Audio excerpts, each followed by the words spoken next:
Okay, let's start with the nomenclature of ethers, IUPAC and common names, जिसमें मैं एक तो आपको इसको बताना चाहता हूँ CH2 double bond CH single bond OCH3। अब एक इसका कॉमन नेम चाहिए और एक इसका आईयूपीएसी नेम चाहिए। तो साफ दिख रहा है, कॉमन नेम के अंदर दोनों ग्रुप्स को पहचान लो। ये वाला ग्रुप कौन सा है? हाँ बिल्कुल ये, पर इसमें V पहले नहीं आएगा, इसमें M पहले आएगा। मिथाइल, और मिथाइल के बाद विनाइल और ईथर। अब इसका आईयूपीएसी नेम अब इसका आईयूपीएसी नेम क्या हो जाएगा? जल्दी बोलिए, शाबाश।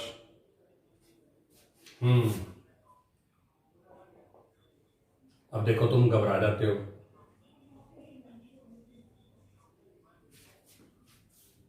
One two three four five six, पता नहीं क्या क्या बोले जा रहे हो। क्लियर कट नेम है, 1 पे मेथॉक्सी और एथ ई, बस और कुछ नहीं। क्योंकि इथीन में नंबरिंग की टेंशन नहीं होती। 1 पर मेथॉक्सी है, बस इसको 2 मत कर देना। कई बच्चे 1 2 ऐसे कर देते हैं, क्यों? क्योंकि सर मैंने डबल बॉन्ड 1 पे लेना था। तो डबल बॉन्ड तो इधर से भी 1 पे ही रहेगा, इधर से भी 1 पे रहेगा, तो इसलिए ध्यान रखो 1 मेथॉक्सी इथीन। और वैसे भी डबल बॉन्ड वाली बात तो कल हमारी हो चुकी है। एक बार गीतांशु के लिए दोबारा बता देते हैं। गीतांशु के लिए ये है जी CH2 double bond CH single bond CH2 और इधर मैंने लगा दिया OC2H5। ये है जैसे एग्जांपल, है ना। तो अगर अब आप लोग इसके अंदर बात करते हो तो ये साफ दिख रहा है, एक साइड एथॉक्सी है और एक साइड आपका एलाइल है। तो एलाइल ग्रुप की बात करोगे तो A पहले आएगा और ये हो जाएगा जी आपका इथाइल। तो कॉमन नेम तो क्या बन गया? एलाइल, इथाइल और ईथर। लेकिन आईयूपीएसी नेम की बात करते हो तो नंबरिंग चाहिए, तो नंबरिंग होगी ईथर की तरफ से, क्योंकि ईथर फंक्शनल ग्रुप जो होता है वो प्रेफरेंस आता है बजाय डबल बॉन्ड। आया हुआ है ये क्वेश्चन जी, बता देता हूं मैं आपको। What is the IUPAC name? तो ज्यादातर बच्चे इसमें 1 2 3 हाँ 1 2 3 कर देते हैं। तो अब साफ दिख रहा है 1 पे एथॉक्सी है, बिल्कुल बिल्कुल, और प्रोप 2 इन है। अगर मैंने प्रोप 2 इन नहीं लिखा तो क्या होगा? तो मेरा नाम गलत हो जाएगा, क्योंकि डबल बॉन्ड यहां पर भी हो सकता था। ठीक है जी। तो जनरली प्रोप 1 ही नहीं होता है, इसलिए ये बच्चे जनरली इसको गलत कर देते हैं। ये आपको पता होना चाहिए। अब बेंजीन वाले नाम, अगर बेंजीन की टाट के ऊपर मैं कहीं पर भी लगा दूं OCH3, तो मैं जान करके इसको लिख रहा हूं अलग से। बेंजीन की रिंग होती है C6H5, साथ में O, साथ में CH3। तो आपके पास क्या बन गया? C6H5 OCH3। तो यहां पर आपके पास आ गया C6H5 OCH3। अब इधर क्या दिख रहा है आपके पास? मिथाइल। इधर क्या दिख रहा है? फिनाइल। तो आपके पास क्या हो जाएगा? Methyl phenyl ether. पर जो इसका मशहूर नाम है ना, वो है एनिसोल। जो मुझे याद रखना है दैट इज एनिसोल। हाँ, अगर ये भूल गया तो दिक्कत ज्यादा आएगी। तो ये एनिसोल है। और वैसे इसको नाम क्या बोलूंगा बताओ? साफ दिख रहा है, मेथॉक्सी बेंजीन। अगर हाँ बिल्कुल मेथॉक्सी दिख रहा है आपको, और नीचे रिंग को मैंने मेन मान लिया, तो नाम आईयूपीएसी बन गया मेथॉक्सी बेंजीन। तो इसको एनिसोल भी कंसीडर करते हैं, बता देता हूं। आईयूपीएसी में एनिसोल भी कंसीडर करते हैं और मेथॉक्सी बेंजीन भी करते हैं। अब इसी का बड़ा भाई और ले लो, ये रहा इसका बड़ा भाई, कौन? OC2H5। अब अगर आईयूपीएसी देना तो तुम 2 मिनट में बोल दो, एथॉक्सी बेंजीन, है ना। लेकिन अगर आप लोग बात कर रहे हो किसकी? अगर आप लोग बात कर रहे हो कॉमन नेम की, तो इथाइल के साथ फिनाइल और ईथर। अब एक साइड क्या दिख रहा है? इथाइल ग्रुप, एक साइड क्या दिख रहा है? फिनाइल। और या फिर मेरे को बोल दो जी फेनिटोल। इसका एक नाम और है, वो है फेनिटोल। तो this is anisole and this is phenetole. तो इनको करवाना बहुत जरूरी होता है, इसीलिए मैं आप लोगों को इनकी बात बता रहा हूँ। ठीक है जी। लेकिन अब एक नाम और आता है जो मैं आपको बताना चाहता हूं, और वो है जी आपके पास में ये रहा C6H5। ध्यान से देखना इस नाम को, C6H5O, O के बाद में CH के बाद में CH2 के बाद में CH और CH3। ठीक है जी। और यहां पर मैंने लगा दिया CH3। अब पहला क्वेश्चन आता है, दोनों साइड के ग्रुप पहचानो। तो कॉमन नेम है, ये तो फिनाइल है। ओके जी। और ये फिनाइल के साथ ये क्यों, कौन सा ग्रुप है? बिल्कुल आइसोपेंटाइल। ब्यूटाइल नहीं है। टोटल कार्बन चेक कर लो पहले, तो 5 है। बिल्कुल बिल्कुल। तो अगर आज मेरा बच्चा इसका नाम बोलेगा तो आइसोपेंटाइल फिनाइल ईथर, शायद तुम्हारी बुक ने इसको गलत लिखा हुआ है, तुम्हारी बुक ने फिनाइल पहले बताया हुआ है। तो आइसोपेंटाइल के अंदर PE आ रहा है और ये PH है, तो E पहले आता है, ठीक है जी। और सेकेंडली उसके बाद क्या हो जाएगा, अब IUPAC नेम। अब IUPAC नेम में थोड़ा सा ध्यान रखने वाली बात है कि मैं इस चेन को मेन मानूं कि पीछे बेंजीन वाली चेन को मेन मानूं। जल्दी बोलिए, शाबाश। हाँ तो बेंजीन वाली को मेन मानो, कम कार्बन वाली को क्यों मेन मानूंगा पहले। हाँ, मैंने ऐसा नहीं कहा था, मैंने कहा था कि जो स्मॉल चेन होती है उसको, हाँ अच्छा ठीक है, तो ईथर के साथ कनेक्ट कर रहा है, कोई बात नहीं। तो अब मेन चेन तो ये होगी, मतलब ये बेंजीन है। बेंजीन पे कौन बैठा हुआ ग्रुप लग रहा है, आइसोपेंटाइल, और आइसोपेंटाइल के साथ है ऑक्सी। पर अब क्योंकि मैं इसको आइसोपेंटाइल ऑक्सी तो बोल नहीं सकता, तो मैं चेक करूंगा कि क्या मैं इसमें नंबर दे सकता हूं। तो नंबरिंग होगी 1, 1 के बाद में 2, 2 के बाद में 3 और 3 के बाद में 4। क्या 4 वाली चेन का नाम बता सकते हो ऑक्सीजन के साथ जोड़कर? अगर 1 वाली मेथॉक्सी है, 2 वाली एथॉक्सी है, तो 4 वाली बिल्कुल ब्यूटॉक्सी। और क्योंकि मेरे बच्चों ने ब्यूटॉक्सी सुना नहीं होता, इसलिए ये मुश्किल लगता है। अब मैंने क्या बोला, सर बेंजीन के ऊपर ब्यूटॉक्सी लगा हुआ है, लेकिन क्या ब्यूटॉक्सी के ऊपर कुछ लगा हुआ है? तो जवाब है 3 मिथाइल। अब देखना, हाँ बिल्कुल 3 मिथाइल ब्यूटॉक्सी बेंजीन, ये मेरे पास इसका नाम है। तो 3 मिथाइल और उसके बाद में ब्यूटॉक्सी बेंजीन। लेकिन अब मैं इस चेन को थोड़ा सा बदल देता हूं, ठीक है जी, और वो आप लोगों ने ध्यान देना है, और इसके अलावा कुछ नहीं है। इस बार मेरे पास में है C6H6, जान करके आपको दोनों एग्जाम्पल बताए जा रहे हैं। और उसके बाद में इधर आ गया O, और इधर मैंने ले लिया मान लीजिए C7 और H15। क्या होता है जी C7H15? तो मैंने चेक किया पहले, तो CH3 क्या होता है, मिथाइल। मिथाइल के बाद C2H5 क्या होता है, ethyl. C3H7 propyl, C4H9 butyl, C5H11 pentyl, C6 और H13 हेक्साइल, और C7 और हाँ जी बिल्कुल H15 हेप्टाइल। क्योंकि हेप्टाइल में नॉर्मल भी हो सकता था, आइसो भी हो सकता था, 3 डिग्री भी हो सकता था, लेकिन मुझे इन्होंने कुछ मेंशन नहीं किया, तो मैं इसको नॉर्मल मान लूंगा। तो अगर मैं कॉमन नेम देता हूं तो कॉमन नेम तो मेरे बच्चे फटाक से दे देंगे। इधर क्या जुड़ा हुआ है सर, इधर फिनाइल जुड़ा हुआ है C6H5, उधर क्या जुड़ा हुआ है, उधर हेप्टाइल जुड़ा हुआ है।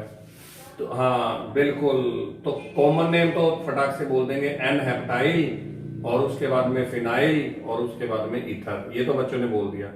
लेकिन अब बारी आएगी IUPAC की, किसको मेन मानू? पीछे जैसे बेंजीन माना हुआ था, अब किसको मेन मानू, जल्दी बोलो। बिल्कुल बिल्कुल, इस बार आप लोगों को जो मेन मानना है वो आप लोगों ने हेप्टाइल को मेन मानना है, यानी कि हेप्टेन।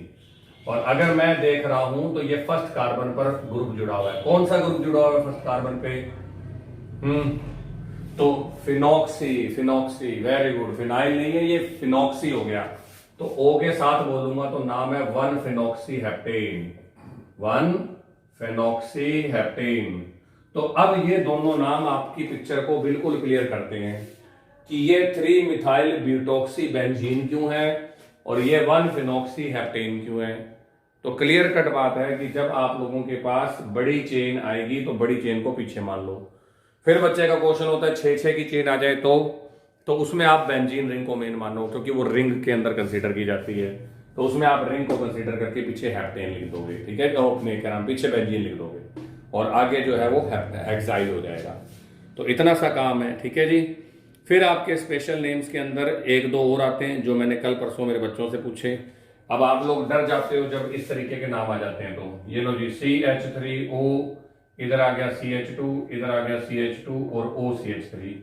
जब इस तरीके से 2-2 बार कोई ग्रुप लिखा हुआ जाता है तो आधे बच्चे से एस्टर पढ़ना शुरू हो जाते हैं, आधे एनाहाइड्राइड पढ़ना, COO था, है ना, कोई एनाहाइड्राइड पढ़ रहा होता है, कोई एस्टर पढ़ रहा होता है, जबकि इसका बड़ा सिंपल सा नाम है। बताइए जी, how many students can name this compound?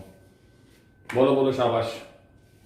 और इसको मुश्किल बनाने के लिए ये लो जी ऐसे और कर देता हूं जान करके। चलो जी और मुश्किल बनाने के लिए जान करके डिजाइन और बना दिया। अब बताओ जी, शाबाश। क्या नाम है इसका, जल्दी से शाबाश।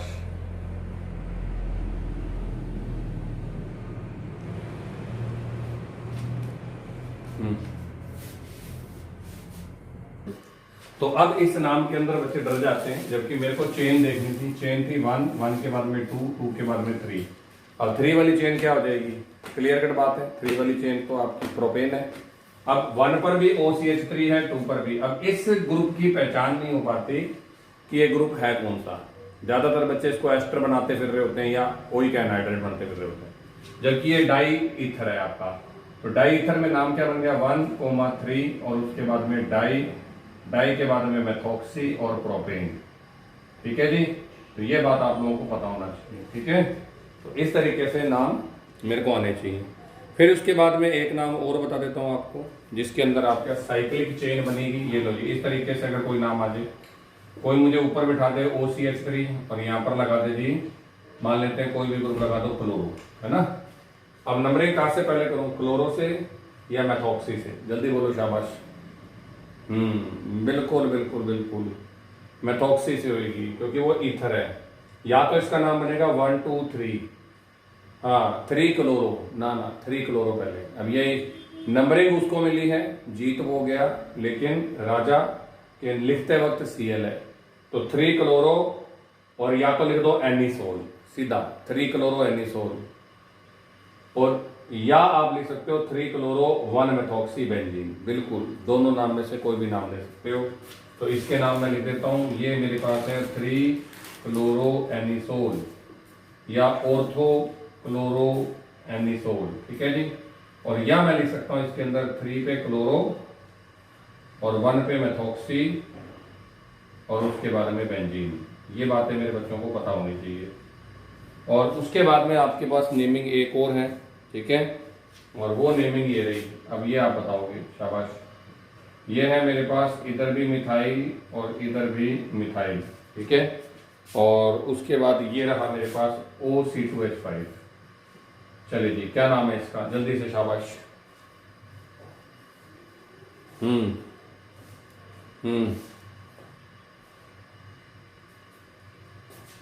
जल्दी से शाबाश।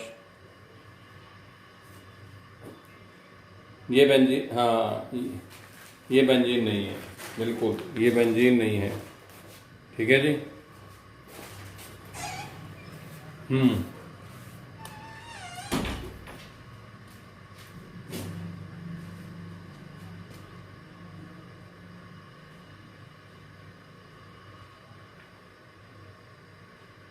2,2 दो बार बोलना होता है, ठीक है, 2,2।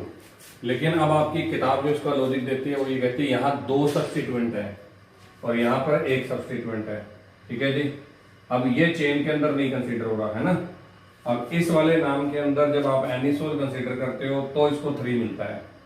अब इसी नाम से जुड़ा हुआ ये आपका नाम है जो आगे आएगा आपके पास सिलेबस के अंदर, ठीक है, 3 मेथॉक्सिन। बिल्कुल बिल्कुल। तो जब आप लोग रिंग के अंदर बेंजीन को कंसीडर नहीं कर लेते हो तब फिर ये 1 क्लोरो और 3 मेथॉक्सी और बेंजीन हो जाएगा। ये अपनी किताब फॉलो करवा रही है, जबकि अपने जो कंपटीशन लेवल है उसमें ये कंसीडर नहीं होता। 1 क्लोरो के बाद में 3 मेथॉक्सी और बेंजीन, इसको ध्यान रखो। तो अब उसके बेस पे बात करते हैं, तो क्या मेरी रिंग में एथॉक्सी आ सकता है? जवाब है नहीं आ सकता, क्योंकि रिंग तो ये है। अब रिंग बेंजीन की नहीं है, लेकिन कौन सी रिंग दिख रही है आपको, जल्दी बोलिए शाबाश। हाँ, साइक्लोहेक्सेन, बिल्कुल बिल्कुल बिल्कुल। तो साइक्लोहेक्सेन को मेन मान लूँ तो अब मैं नंबरिंग कैसे करूँगा ये बताओ, और क्यों, विद रीज़न। पहले तुम्हारे हिसाब से बात कर। अब मेरे पास जिस रिंग में सब्स्टिट्यूएंट ज़्यादा होंगे, सब्स्टिट्यूएंट ज़्यादा कहाँ पर दिख रहे हैं, बिल्कुल मिथाइल को 1 पोजीशन दे दो। तो अगर आप लोग इसको यहाँ 1,1 और यहाँ देगा 2, हाँ बोल, अब बोल, 6 बोलेगा, बिल्कुल। अब गलती समझ आ गई तेरे को, 2 क्या बोल रहा है और ये क्या बोल रहा है, दोनों में फर्क है कि नहीं है। अब आपने वन को फॉलो करते ही आपका दिमाग हो जाएगा 1,1 डाइमिथाइल बोल दूं पहले, डाइमिथाइल सॉरी, लेकिन एथॉक्सी पहले बोला जाएगा। क्यों? 2 के बाद क्या हो जाएगा? एथॉक्सी, ई पहले आता है, और 1,1। तो आज मैंने नंबरिंग उसको क्यों पहले दी और नाम तेरा पहले क्यों लिख रहा हूं, इसके पीछे रीजन समझ में आना चाहिए। अगर वो रीजन समझ में नहीं आता तो फिर आगे रखे मारे जाएंगे। तो किताब ये कहती है कि जब दो सब्स्टिट्यूएंट, मेन रिंग साइक्लोहेक्सेन गिनने के बाद ये दोनों सब्स्टिट्यूएंट है। नंबरिंग ऊपर इसलिए दी गई क्योंकि उधर पहले नंबर दिया जाएगा जिधर सब्स्टिट्यूएंट ज्यादा है। तो ज्यादा तो थे मिथाइल, फिर इधर आपके पास हो गया एथॉक्सी। पर अब जो कंपटीशन है वो इसको नहीं फॉलो करता। अब कंपटीशन फॉलो करता है कि ये राजा है और राजा होता है राजा जो है वो सब्स्टिट्यूएंट नहीं गिना जाता। तो 1, 2, 2, पर आपकी बुक ये इसको कंसीडर करती है, तो इसलिए आपको ये मानना पड़ेगा। ठीक है जी, क्योंकि टीचर्स जो है वो इसी बात पे डिपेंड होते हैं कि आप लोगों ने कैसे नोमेनक्लेचर किया। तो इसका नाम हो गया 2-एथॉक्सी 1,1 डाइमिथाइल साइक्लोहेक्सेन। क्यों नंबरिंग दी 1,1? क्योंकि सब्स्टिट्यूएंट 2 थे। फिर एथॉक्सी, हाँ एथॉक्सी को पहले क्यों लिखा? क्योंकि अल्फाबेटिकली ई पहले आता है। Okay, now our next topic is isomerism in ethers.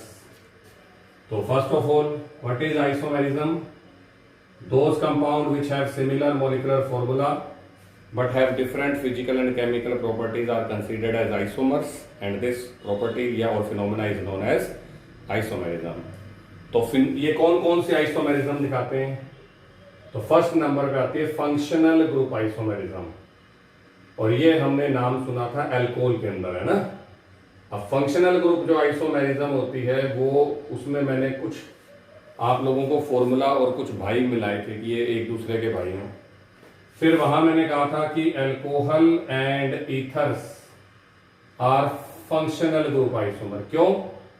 क्योंकि इन दोनों का फॉर्मूला तो सेम होता है, लेकिन फंक्शनल ग्रुप अलग अलग होते हैं।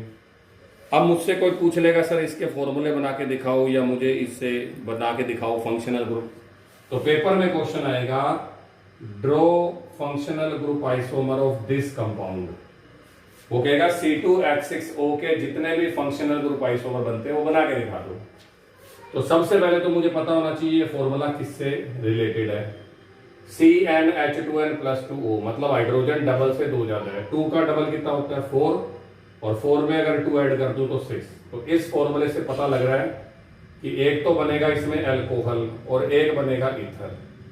तो ये वो बच्चे नहीं बना पाएंगे जिनको इतना नहीं पता कि अल्कोहल OH होता है या ईथर के अंदर O होता है। तो मुझे किसी ने बनाने के लिए कहा, तो ये लो मैंने बना भी दिया। सर ये देखो COH, और इधर मैंने बना भी दिया COC।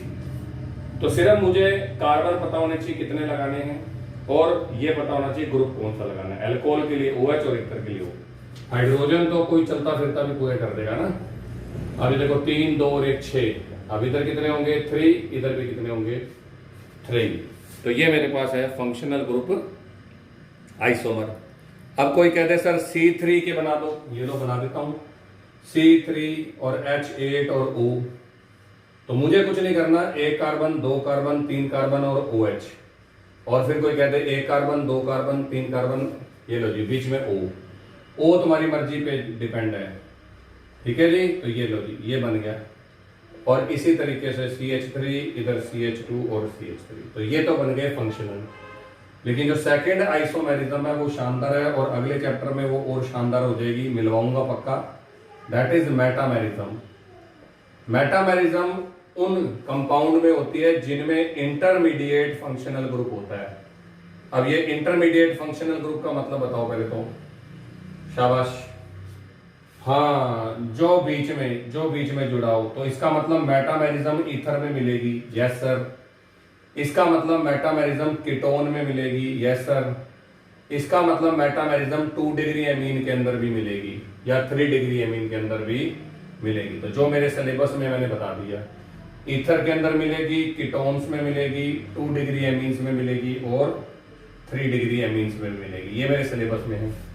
एनहाइड्राइड में मिलेगी, लेकिन वो मेरे सिलेबस में नहीं है, इसलिए मैं सिर्फ बोल के चल पड़ता हूं कि एनहाइड्राइड में मिलेगी। तो किसी ने मुझसे पूछा कि छोटे से छोटा कीटोन बताओ जो मेटामेरिज्म शो करता है। ये क्वेश्चन बनता है। कि कितने कार्बन वाला ईथर मेटामेरिज्म शो करेगा। बताओ शाबाश। कीटोन 2 वाला, वेरी गुड। गलत जवाब 3 वाला गलत जवाब। बिल्कुल 4 वाला, बिल्कुल 4 वाला करेगा। आज मैंने 2 कार्बन वाले ईथर से पूछा क्या तू मेटामेरिज्म शो करता है, तो मेटामेरिज्म का मतलब होता है ऐसे कंपाउंड जिनका फॉर्मूला सेम हो, मॉलिक्यूलर फॉर्मूला सेम हो, लेकिन इंटरमीडिएट ग्रुप के दोनों तरफ डिफरेंट एल्काइल ग्रुप्स हो, या एल्काइल ग्रुप का टाइप अलग अलग हो। अगर आज इसको बदलूंगा मिथाइल को, तो मिथाइल से अदला बदली कर ही नहीं सकता। फिर मुझे किसी ने कहा सर 3 कार्बन वाला तो बदल जाएगा। अब 3 कार्बन वाला बच्चा बना के भी ले आता है, ये लो सर अब देखो मैं बना के ले आया। अब ये 2 दिख रहे हैं पर एक्चुअल में ये एक ही बात है। ऊपर वाले सब्जी वाले से पूछा तेरे पास क्या है, तो उसने कहा हाँ जी मिथाइल और इथाइल, मटर और आलू। नीचे वाले से पूछा तो तेरे पास क्या है, कहता आलू और मटर, है ना। तो क्या 2 रेडियो पर सब्जी सेम है क्या अलग अलग है, जल्दी बोलो। तो इसके पास भी मिथाइल, इसके पास भी मिथाइल, उसके पास भी इथाइल और इसके पास भी इथाइल, है ना। तो क्लियर कट बात दिख रही है कि मेरे पास दोनों साइड में एक जैसे ग्रुप्स हैं, तो इसका मतलब 3 कार्बन वाला भी अलग अलग एल्काइल ग्रुप्स नहीं रख सकता। अब 4 कार्बन वाले से पूछा कि चलो चेक करो, तो 4 कार्बन वाले में C2H5O C2H5, एक तो ये तरीका होता है ना, और एक तरीका होता है CH3O CH2 CH2 CH3। तो मैंने 4 कार्बन को कैसे बांटा, 2 और 2 और 1 और 3, इस तरीके से बांट दिया। तो अब मुझे क्लियर कट दिख रहा है साफ साफ, ये 1 2 1 और 2 और 2 और ये 1 और 3।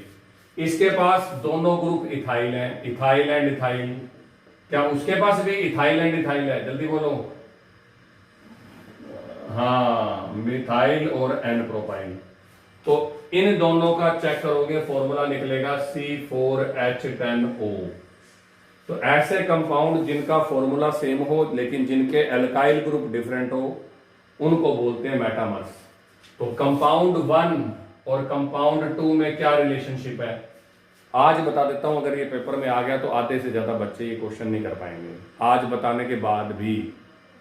What is the relationship between diethyl ether and methyl and propyl ether?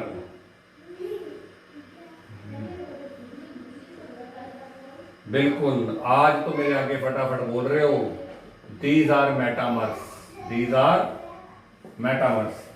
और यही क्वेश्चन इस तरीके से आ गया, What is the relationship between ethoxy ethane and 1 methoxy propane? तो मरे इस बात का जवाब नहीं दे पाओगे। बिल्कुल बिल्कुल बिल्कुल। बात पता है क्यों नहीं दे पाओगे, क्योंकि इतनी जहमत तुम करोगे नहीं कि इनके फॉर्मूले लिख कर देख लें, और जब तक फॉर्मूले लिख के देखोगे नहीं तब तक ये क्वेश्चन नहीं हो पाएगा। ऐसे क्वेश्चंस आते हैं कंपटीशन लेवल पर भी, what is the relationship between these two, और बच्चे को लेना देना ही नहीं लगेगा यार ये तो इथेन है ये प्रोपेन है, मतलब ही नहीं इनके अंदर कोई रिलेशनशिप हो, जबकि चेक करके नहीं देख पा रहे हो कि ये भी 4 कार्बन है ये भी 4 कार्बन। बिल्कुल बिल्कुल, मैंने गलतियां देखी हैं तो आपको बता रहा हूं, अदरवाइज यही तजुर्बा होता है टीचर का। चलो, मेथड ऑफ प्रिपरेशन में पहला मेथड है बहुत बड़ा, ठीक है जी, नहीं छोटा ही है, सॉरी। चलो पहला मेथड करा देता हूँ मेरे पास, चलो कल करते हैं, जाओ। वैसे भी मैं इतनी देर एक टांग पे खड़ा नहीं रह पाता। ओके जी, have a nice day, bye bye.